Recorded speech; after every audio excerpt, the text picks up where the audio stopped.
So, not many of you guys know this, but I'm actually the president of the Opera GX Hater Club. I made a video a couple months ago talking about why I hate the company Opera GX, and I got a lot of backlash on it, mostly from people who were watching the video from Opera GX browser. And I think the weirdest part about the hate comments that I was reading on that video was that nobody was saying that I was incorrect, or that the information that I was giving was wrong or misleading. Literally everybody who was criticizing me and hating on me was like, well, hey man, I like the browser, back off bro. I don't mind the fact that my data is being sold to the Chinese Communist Party, and that the browser that I'm using to write this comment is actually a glorified spyware Trojan horse. I like it because I can get custom themes of my favorite VTuber. And Moist Critical said, yeah guys, Opera GX is based. Google Chrome is a stinky poopy butt browser with big fart poop. Anyway, if you're not red-pilled on Opera GX, let's get you up to speed.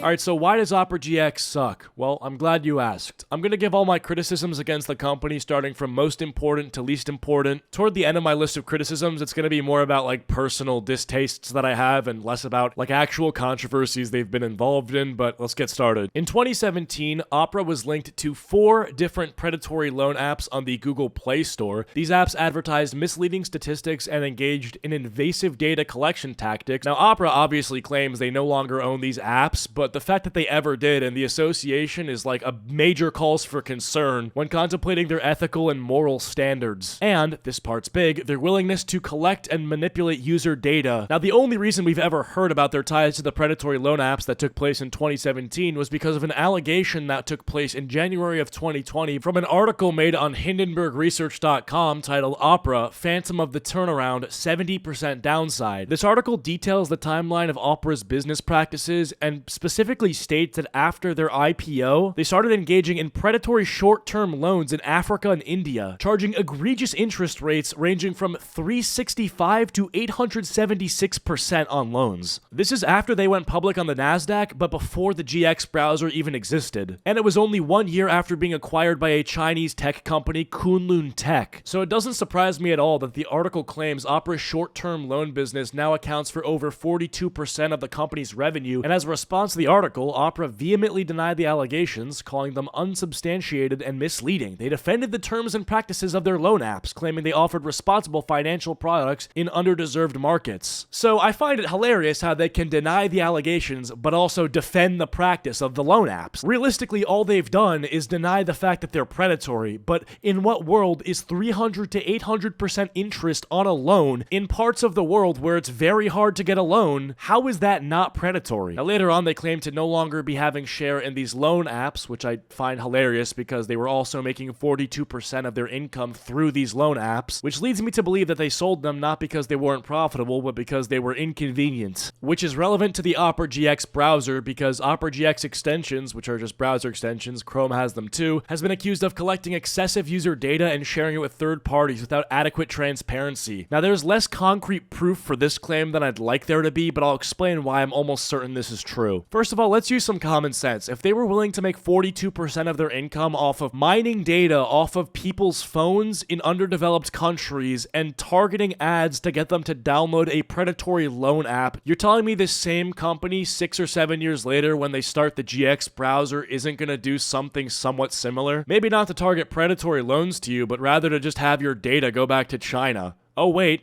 we're going to get to that now. This was easily the most cancer portion of the comment section in my last Opera GX video. I was getting accused of racism against the Chinese because I said the Chinese Communist Party and the Chinese government is notoriously known for censorship and unethical data mining practices. Oh, what are you saying? Chinese people can't be involved in government? That they can't do government? No, that's not what I'm saying, actually. I'm saying the current party in China, whoever is running the country, is corrupt. And maybe just by saying that, this video gets censored on the GX browsers. We'll see how that test goes. And then you also had people saying, well, I don't really care if the CCP gets every keystroke of data I've ever inputted into their browser. The United States is actually more corrupt than China, and my data should go to the CCP, not Silicon Valley. Okay, you quite possibly might be the dumbest person I've ever had the displeasure of reading a comment from in my life. But I will give to you the facts about Opera's involvement in China that are undeniably true. In February of 2016, Kunlun Tech, a Chinese consortium, acquired Opera Software ASA for $1.2 billion. This deal led to a change in ownership and leadership for Opera. Let me ask you, where do you think the owners of this company are now residing in, this new leadership? Do you think that the heads of the Chinese consortium Kunlun Tech are living in f***ing Denver? Let me help you answer that. They're not. Now, you want to know the real kicker? Literally 2 months after Kunlun acquired Opera GX, they bought 60% stake in the gay hookup app Grindr. Now, let's put on our thinking caps and brainstorm why they would do such a thing. Multiple choice question. Is it option A, because Kunlun Technology, a Chinese-based tech company, loves gay people? Is it B, because the Grindr stock price was through the roof and they wanted to invest? Or is it because there is literally millions of user data files in the database of this app? It's C. It's C. Oh, and by the way, for those of you who answered B, Grindr did not go public on the stock market until November of 2022. So, yeah, there's no way they looked at their stock or whatever and they were like, ooh, this is a good investment. No. I think they know what they were doing. They bought Opera first and then this gay shit, man. No surprises. But that's not even the best part, bro. It gets even better. In March 2020, literally 4 years later, Kunlun announced that it would sell its 98.59% stake in Grindr. Now, they had to sell their stake in Grindr 2 months after the hit piece on Opera was made, and when the government fucking audited them. The sale transpired after a US government committee expressed national security concern about Kunlun's ownership of the app. Do not be surprised. Do not be surprised at all, okay? If, within the next maybe year or two, Kunlun is forced to sell Opera back to a domestic United States company. On top of all of that, the Opera GX Twitter account, which we have plenty more to say about later, will literally block you if you mention anything about China or their security risks. So if you look at everything I told you, you can draw a pretty clear conclusion, but then if you go to question them about it, they're like, yeah, you're blocked. Anyway, that's enough about China. Let's get into some other stuff about the browser.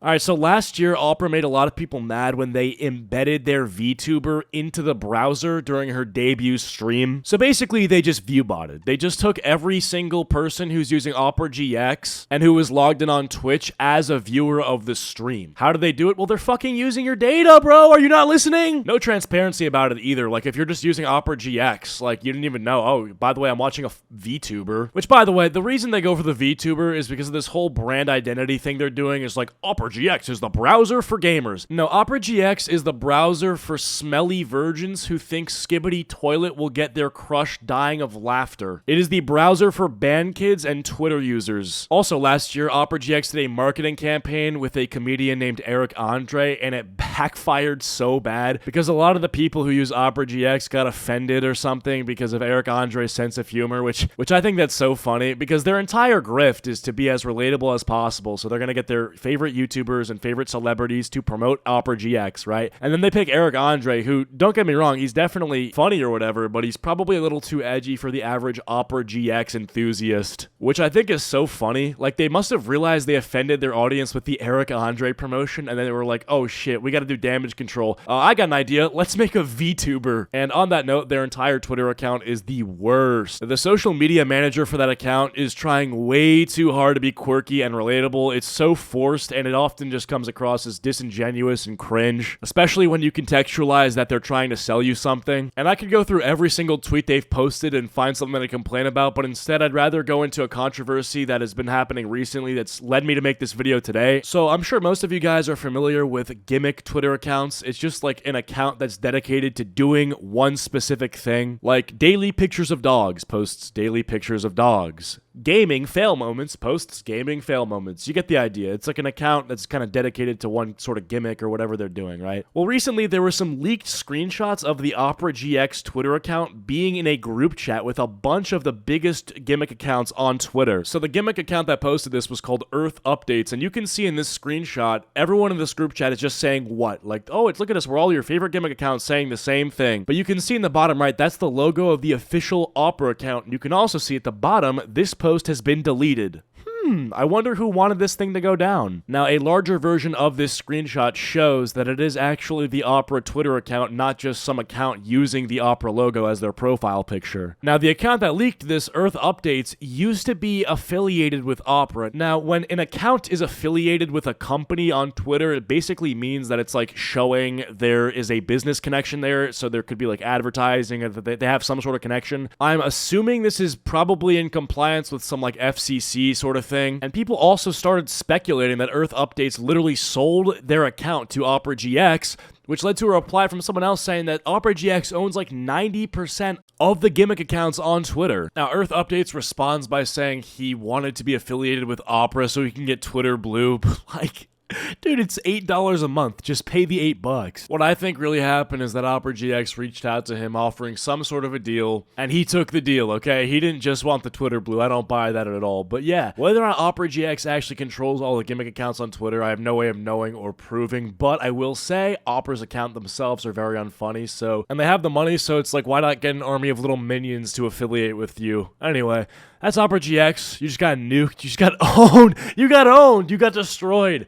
Oh my god, if you have Opera, please uninstall it. I will never, ever take a sponsorship from these dweebs. They've reached out to me multiple times over my business email, and they've said, hey bro, yo, we'll give you, literally, I'll leak this, $3,000 to fucking promote our spyware. You know what I do? I'm like, yeah, I'm good. So yeah, that's that. Anyway, if you guys enjoyed, be sure to leave a like and subscribe. These sort of videos are a little risky. I mean, if they find it and they're upsetty spaghetti, they could do a cease and desist or whatever. But yeah, leave a like, subscribe, and I'll see you guys tomorrow. Bye.